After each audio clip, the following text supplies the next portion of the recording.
Good morning. It's 7 a.m. and we're gonna go check on the chickens and start our morning. Come on, let's get going. My friend Kathleen's here with me too. So this is your first time seeing the property in the morning. Isn't it so pretty? Good morning, chickens. Looks like it was too cold for any egg laying. All right, I think the girls are happy they have enough food.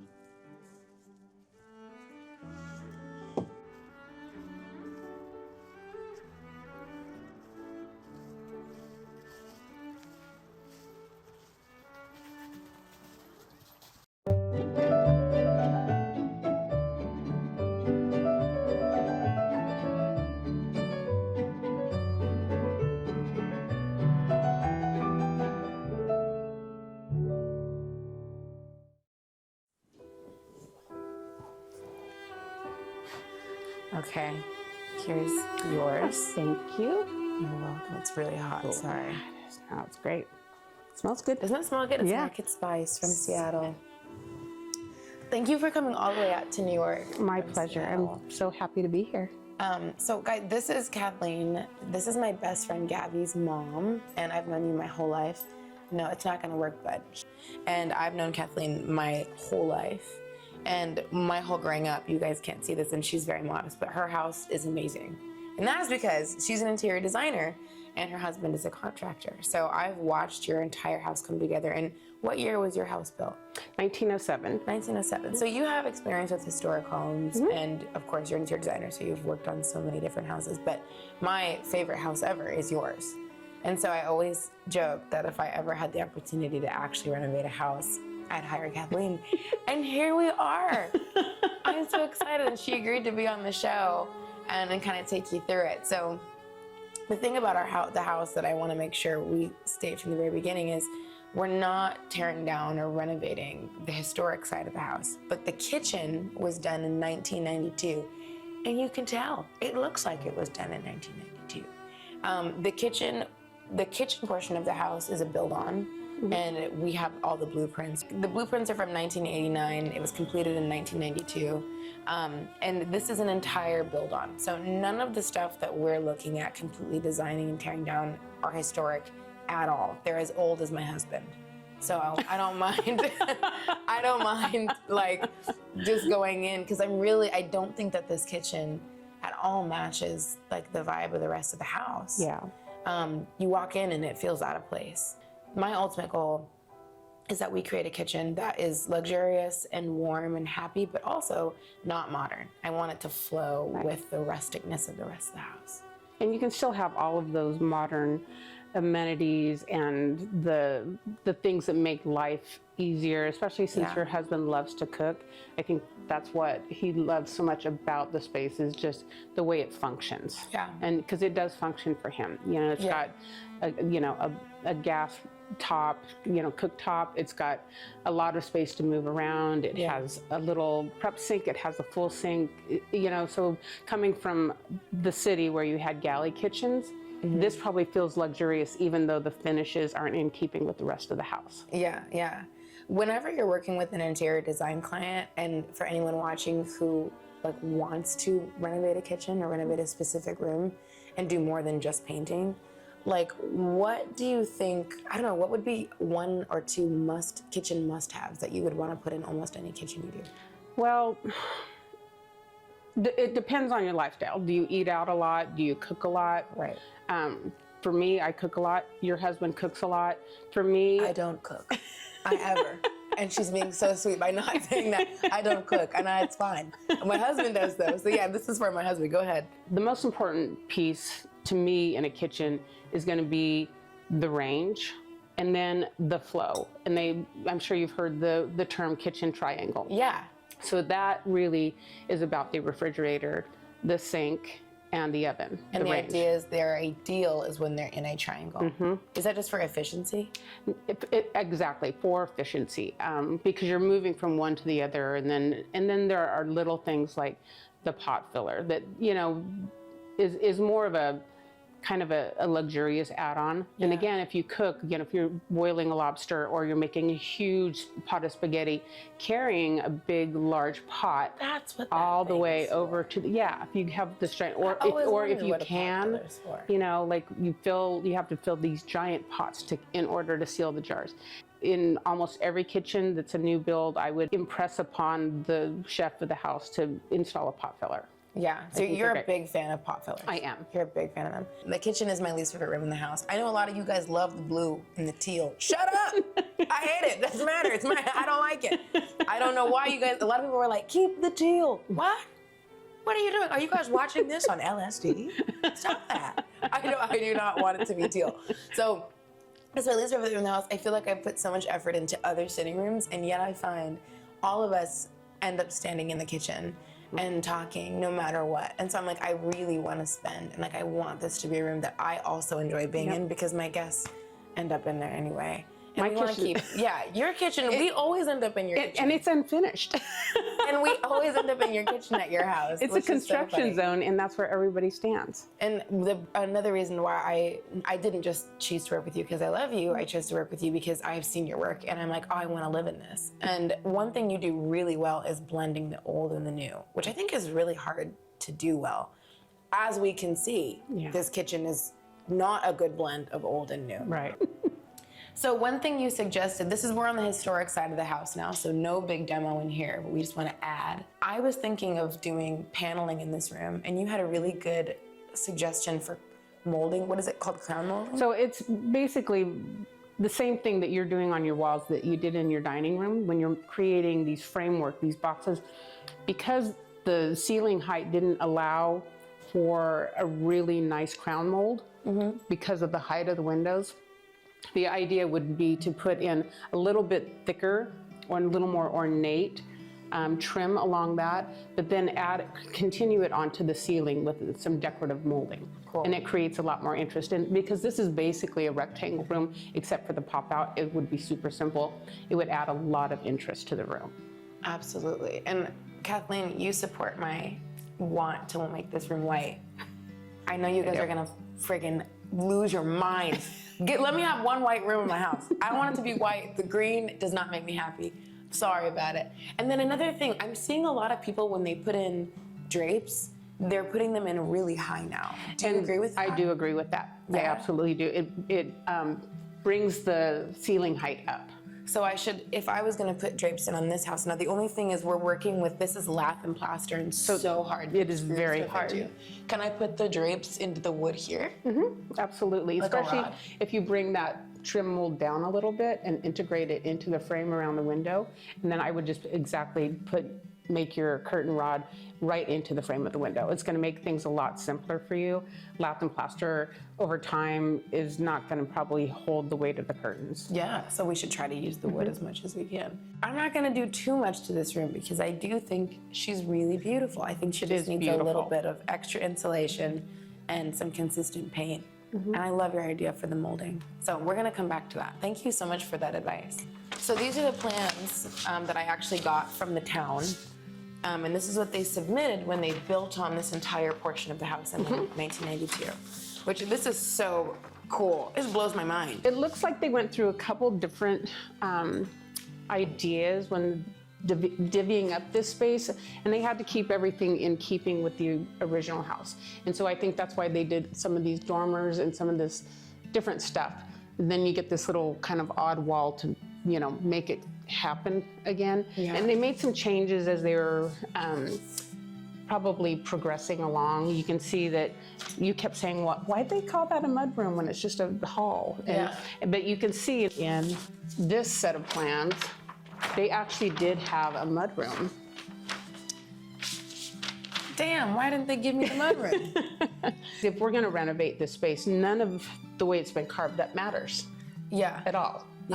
You can take down any load-bearing wall. You can even take down all the walls, even load-bearing ones. You just have to be prepared to put in a support beam to support what's up there. And I don't know that this is that like play area room, is that correct? I call it a storage. We have storage right up here. But it was the one with the, okay. Yes. So if you were to open all of this up, that wouldn't be an issue anymore. So I could have a cathedral. You could have a cathedral ceiling, just for sure. Ballpark. Yeah. If I was gonna blow this whole thing out and create the Sistine Chapel in this bitch, what do you think that would cost me? Like a Well, it's really just demo. So, Okay. because if you look at the way it slants there and it slants here, and you could do what they call a mansard roof, which is what we have in our house. It's kind of like when you look at, have you watched the Aristocats? Yeah. Okay, so a lot of those French houses have what they call a mansard roof. It's just, a slanted roof with a dormer that pops out of it. Oh. So you could do something like that and then just finish this whole top off. I agree. I think that would be beautiful, especially because when I walked through that room, it didn't serve a lot of purpose because the low ceiling height. I mean, it would be a great play space, but only for a short period of time. For our viewers at home, there's a storage space above here. There are 2 windows. No, there are 4 windows. It is bizarre. Everyone who visits comments on it. We don't know, I don't really understand why they put it in. I think they just were like, let's put a closet. Yeah. But it's not necessary and it's not really used. Well, this light fixture over the island was also a custom feature, and I think that originally they may have planned to just have an open ceiling, but when they wanted to put in this over the island, They had to make they dropped in a ceiling. Because that whole part is and then it extends back into an unfinished part, which is just over the breezeway, and it again is freezing. So it kind of doesn't make sense. Yeah. It looks like it might have been an afterthought after they decided to make these. It's not reflected in the plans, but it does look like it could have been a just decision on the fly. But that would mean also I would have to address this side of the house and remove the door. There's a door here. I'd have to do a lot of stuff there. You would just remove that door and you would frame it in and then sheetrock over it. That's not hard to do. And then you would this would all just be demoed, and then it'd be a matter of just tying it into the roof line. Tying it in. So it's not that bad. No, it's because it's not a lot of extra construction. It really is just going to be a messy demo project. So I sketched it out really quick, and this is where we're sitting right now. Okay. So this wall was originally going to be right there where Travis is standing, and the kitchen layout was going to be different. They had, and this was part of, see where it says mudroom? Yeah. They really were going to have this whole area with closets and hanging hooks and that kind of stuff, boot trays. But at some point they decided against this wall, which I just kind of X'd out, and then did this breakfast nook. And made changes to the kitchen. Took out that wall as well to give it more of an open concept, which was really kind of a new concept in that time when this house was built.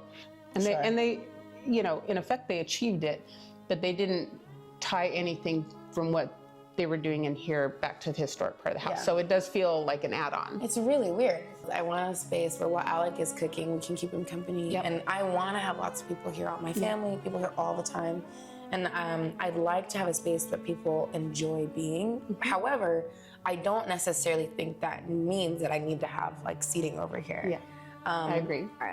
So I'm like, what is that? Because I have a whole dining room that we don't ever use. So I'm trying to figure out what that would look like in a space like this. This is all the space we have to work with to create a new kitchen. We actually have all of this, because what we're doing back here is a powder room and a mud room / laundry room. You think it should be an L kitchen still? I don't know until I really sit down. So if we work around the existing plumbing, that's going to save money. So I think Let's do that. And it makes sense for the sink to be under the window. So I like that. The dishwasher is already on that wall. Cool. My personal opinion is I don't think that you need wall ovens. There's a lot of space being taken up by appliances in here, cooking appliances. You lose all this counter space because there's a cooktop there, then you've got 2 wall ovens, and then there's another wall oven over there. Most families don't need that many ovens. I will say Alec uses all these ovens. He likes to have bread going. Yeah. And while he's cooking the main dish, so he might, if he was sitting here right now, he's at work because he has a job. Anyway, if he was sitting here right now, he would be advocating really strongly for his 3 ovens. I think that we could condense that into a 60-inch range with 2 full-size ovens. Oh. So he would have it all. It would just take up 60 inches instead of all the space it's already taken. Oh, you love the idea of an antique table space. I do, you know, and again, that is, you know, I know he likes to make bread and stuff, so that antique island, you might have to put stone on top of it. And I know you mentioned that he loves soapstone, and that's something you do. You have a piece of soapstone cut so that it's a nice surface for working with, you know, dough. I'll admit, he came up with the soap. He came to me and he was like, I would like soapstone somewhere in the new kitchen. I don't know anything about materials. Like, I know marble's really popular. Everyone's using white marble right now. Yeah. I don't think I want to, it feels too trendy to do. I kind of want to avoid it. It's pretty. I think one of the most popular materials right now in countertops is quartz and quartzite. Yeah. Quartz is a man-made one to look like quartzite. Quartzite is the actual stone that's milled out of Brazil, is a really popular one. And there are so many different variations, so many different colors. There's so much interest in the stone itself, but it is very costly. It's probably one of the most expensive stones that you can use in a kitchen. The quartz, the man-made one, it's the less expensive version. Okay, interesting. And when the time comes for picking those, we'll go to stone yards. We'll walk through. The last client I did, we spent 3 months walking through stone yards just to find the right one, because every single cut is different. So this whole process takes a lot. It's going to take time. You have to be patient. Especially, you're going to get frustrated with the timeline, especially when this kitchen goes away and it's just in demo phase and you want to cook. Yeah. That's when it feels the longest and the most painful. How long would you expect a kitchen renovation like this to take? Well, after the permitting is done and you have a contractor selected, it'd probably be about 6 months. Okay, but then the process up to that point, permitting, contractor, designing. And that's hard to say just because we have to get all the drawings and then we have to put it out to bid, and we'll send it to at least 3 contractors. Oh, wow. We'll interview them, talk about their skills, we'll ask for a portfolio of photos and then references.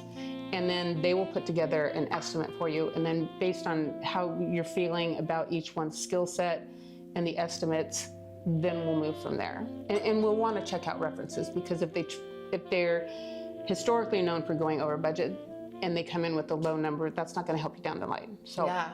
What's something that I should look for in a good contractor? Like, what makes someone a good contractor? Well, look at their portfolio of work and then meet them firsthand. You know, personalities and first impressions, they really do mean a lot. And then follow up on those references. Yeah. You know, it's not always best to pick the cheap guy. Yeah. Follow up with the references, and when you talk to the references, ask if you can do a drive-by. Oh, really? Yeah. And to like see their work? Exactly. You can do that? Absolutely. People have done it to us for years. Really? So you just have to okay it with the person who provides the reference. Yeah. And they're happy to show you the work. Really? Well, yeah, because they just spent friggin' a squillion dollars on it. I'm gonna be like, yeah, y'all come through. Come and see what Patrick and John did. I can't wait. Okay. I mean, I don't think I fully understood how many steps there are. I kind of just thought we were like, this cabinet is good, let's put the whole thing in. But it really is a huge And if process. you don't want to change those kind of things, you know, we could just have all of the, if you guys love this right now, we could take out that, we could just take out the ceiling, we could have the cabinets painted. God, I hate these cabinets. Okay. I love these cabinets. You have them in your house that are floor to ceiling. If I could get a ladder, like a Beauty and the Beast ladder here, I would love that. And they're called a Putnam ladder. And they're historically from libraries, because the library shelves were so tall. Yeah. But there's a company that makes them, and now you can get them fancy, you can get them plain, all different colors. Really? Yeah. So those are the fun ththings. When you get to that part of the kitchen, those are just like the little finishing touches that just, you're like, I've arrived. And I feel good about the idea of like some rustic things, some more classic choices, and then coloring.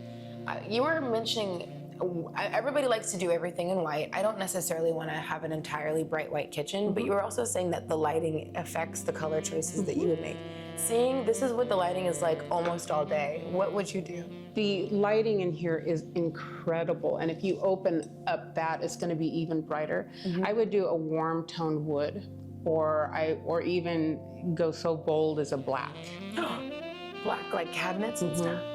Wow. Or a blend of the two, and I can show you some instances where they've done that, where they'll have lower cabinets. They're this kind of natural honey, rough hewn wood that look warm and inviting, and then they put these black glass front cabinets on top, and it blends seamlessly. It looks beautiful, and then they have the same stone throughout. What happens now, next, and after? We'll really start first with the function that what you like and don't like now, and we'll create a list of the must-haves and the must-goes. Okay, so it's kind of like taking inventory. Sure. And then we can make some suggestions about changes to the layout that'll make it a little more effective. Yeah. After we kind of establish what the goals are here, I would take this back home and I would come up with some alternate layouts that is just a footprint of where things would be, kind of like what you're looking on here. You and I are going to be old ladies by the time this is done. I'm going to be dead. You're going to be old. I'm like, this is going to take a long time. But this One step at a time, though. It doesn't have to happen overnight. This is really good for me because I am of the generation, like, I like things done right away. If it was up to me, this would be done next week. Yeah. You know? But that's just not realistic. And frankly, I think this would be, you were also saying there's so much merit in the slow process because it's done better. Opinion on heated floors? Overrated? Worth it? Oh, so I had no idea when we redid our kitchen, because I walk around in socks and slippers all the time. My feet are always cold. Yeah, me too. So when we did our kitchen, we did a natural stone floor because we had existing wood floors that we couldn't match. But it wasn't a big expense. So especially in an environment where these floors can get so cold. Yeah, it's cold. It's much colder here than it is in Seattle. Yeah, so I think it's definitely worth the investment. And it's not a big investment, so that's the good news. So that's like a nice little luxury touch that you can do in a kitchen without breaking the bank. Yep, absolutely. This is going to teach me patience. But I love this house. I love this house so much, and this house deserves a beautiful kitchen that we all spend time in. Yeah. And this house deserves the investment from me. I think the good news is because this is an add-on, in the last 25, 30 years, the electrical, the plumbing is all going to be up to date. Yeah, so it is. That's really good because that's one of the hugest expenses in. Okay. The next thing will be the construction costs, and it looks like none of the windows are going to have to be replaced. No. So there'll be some demo, there'll be dump. And that's really going to come down to the contractor and how quickly they can do it depending on the size of their crew. After that, you're going to have expenses with your architect because they will prepare all the drawings, and if any engineering needs to be done, they're going to call out all the materials, at least for the construction. The roof, whatever. The elevations, they'll give you elevations so we know that it ties into the house. They'll submit that to the city for the permits. And there is a cost with permits. It's usually at least in Seattle, it's like a percentage of the overall. They're taking a percent? I know. And it may be different now.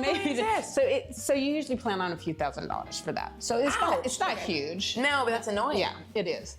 I figured it would be a small fee. Yeah. So it's really based on just the construction part of it, though. So you could put in solid gold floors, and the person isn't going to be on the solid gold. It's going to be just on the construction cost. The permitting part. Okay.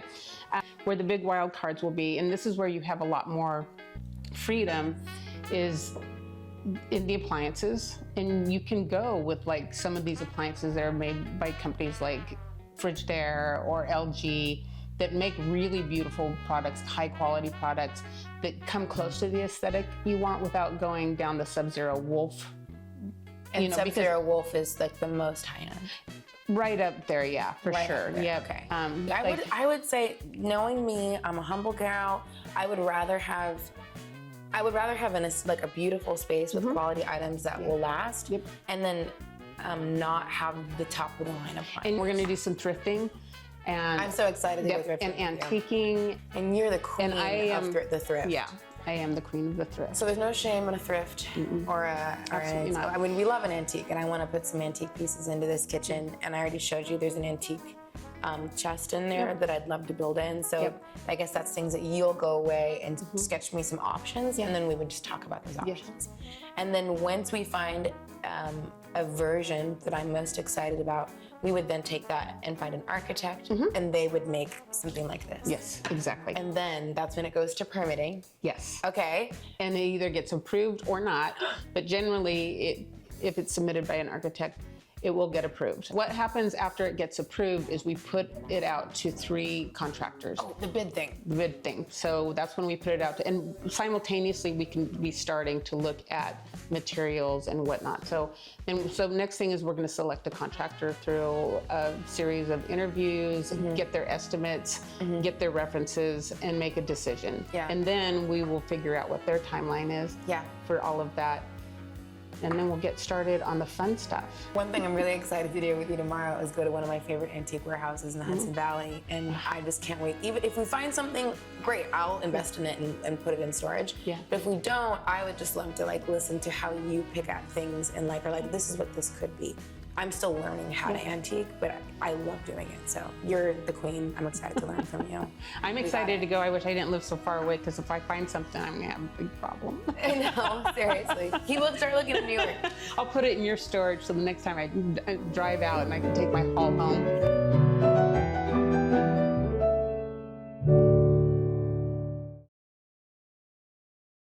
You know what this is? Is that for hitting people? What is it? No.